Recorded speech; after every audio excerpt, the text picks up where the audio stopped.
Assalamualaikum dear audience. Welcome to my new lecture Kinds of Noun.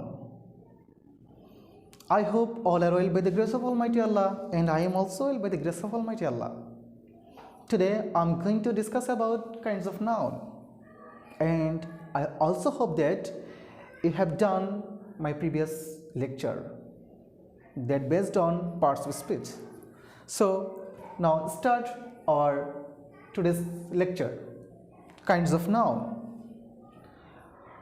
What is noun? Naming word is called noun, or a noun is the name of anything or any person.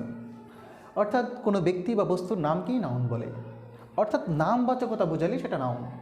এই নামবাচকতাকে আমরা দুই ভাগে ভাগ করতে পারি।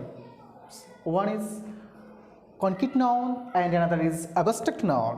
What is concrete noun? Concrete noun হলো ইন্দ্রিয় গ্রাহ্য বিশেষ্য, অর্থাৎ আমাদের ইন্দ্রিয় আছে, আমরা পঞ্চ ইন্দ্রিয় বিশিষ্ট মানুষ। আমাদের পাঁচটা ইন্দ্রিয় আছে, সেগুলো কি কি? সেগুলো হলো touch, taste, sight, smell, hear. এই পাঁচটা ইন্দ্রিয় আছে আমাদের, অর্থাৎ এগুলোকে বলা হয় ফাইভ সেন্স। এই পঞ্চ ইন্দ্রিয় দ্বারা যেগুলো উপলব্ধি করা যায় সেগুলোই কনক্রিট নাউন। করিম, মেঘনা, ডাকা এটসেট্রা। আর অ্যাবস্ট্রাক্ট নাউন যেগুলো ইন্দ্রিয় দ্বারা গ্রাহ্য করা যায় না, যেমন অ্যাডভাইস, কাইন্ডস, লাভ, অর্থাৎ যেগুলো গুণের নাম প্রকাশ করে এবং কার্যক্রমের নাম প্রকাশ করে, তাদেরকে বলা হয় অ্যাবস্ট্রাক্ট নাউন। এক্সাম্পল হিসেবে বলতে পারি advice, kindness and love. Concrete নাউনকে আবার চার ভাগে ভাগ করা যায়। They are proper noun, common noun, collective noun and material noun. Proper noun ব্যক্তিবাচক বিশেষ্য। Proper noun refers a particular person or thing is called proper noun, অর্থাৎ যা দ্বারা কোনো ব্যক্তির নির্দিষ্ট বা বস্তুর নির্দিষ্ট নামকে প্রকাশ করে তাকেই প্রপার নাউন বলি। যেমন করিম, রহিম, ডাকা, মেঘনা, Jamuna, Padma etcetera are called proper noun. Common noun জাতিবাচক বিশেষ্য, যে নাউন দ্বারা কোনো ব্যক্তি বা বস্তুকে নির্দিষ্ট না বুঝে তাদের সাধারণ নামকে বোঝায়। যেমন আমরা সকল মানুষকেই বলি মেন, মেনটা হলো কমন নাউন।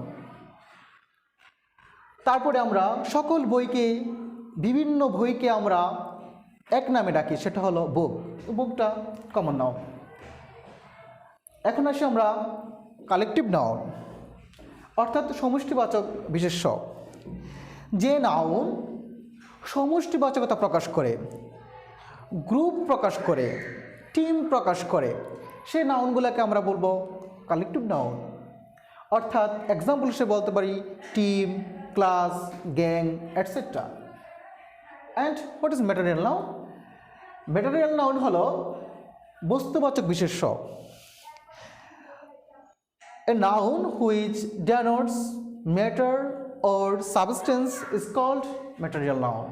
অর্থাৎ যে নাউনটা বস্তুবাচকতা প্রকাশ করবে তাকে আমরা ম্যাটেরিয়াল নাউন বলবো। আর এই কালেকটিভ নাউনকে আমরা আরেকটা ভাগে ভাগ করতে পারি, সেটা হলো নাউন অফ মাল্টিটিউড।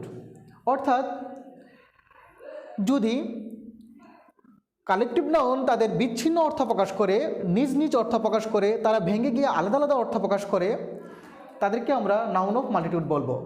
যেমন জুরি, কমিটি, তারা যখন একই অর্থ প্রকাশ করে সবাই মিলে, তখন সেটা হবে কালেকটিভ। আর যখন তারা ভিন্ন ভিন্ন মত প্রকাশ করে, সেটা হবে noun of multitude.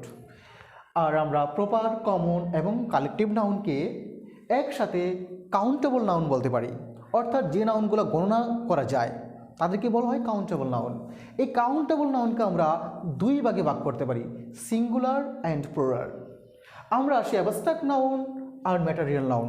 Abstract noun and material নাউনকে আমরা আনকাউন্টেবল নাউন বলবো, কারণ গুণ অথবা কোনো বস্তুকে আমরা তেমন গণনা করতে পারি না। অর্থাৎ সুগার, রাইস অথবা লাভ, অ্যাডভাইস এগুলোকে গণনা করতে পারি না, তাই এগুলো আনকাউন্টেবল নাউন। আর uncountable noun always singular, uncountable noun always singular. তাই আমরা জানলাম যে কোন নাউন কী এবং তাদের এক্সাম্পল। আমরা আরেকটু তুলনামূলক পার্থক্য জানব প্রপার, কমন, কালেকটিভ অ্যান্ড ম্যাটেরিয়ালের মধ্যে। প্রপার নাউন হলো গল্পের মাধ্যমে আমরা জানব, সেটা হলো সবাই লক্ষ্য করি গল্পটা। রহিম করিম তারা player, Rahim Karim proper noun, player common noun. তার একটা টিমই আছে, টিমটা কালেকটিভ নাউন, এবং তাদের সাথে আয়রন আছে, লোহা, ম্যাটেরিয়াল নাউন আয়রন।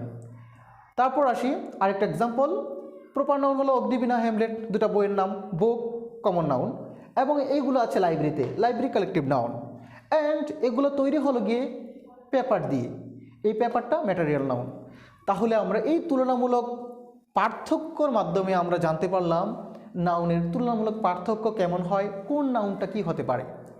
তাই আমি বিশ্বাস করি এই lecture kinds of noun is a very important part of grammar.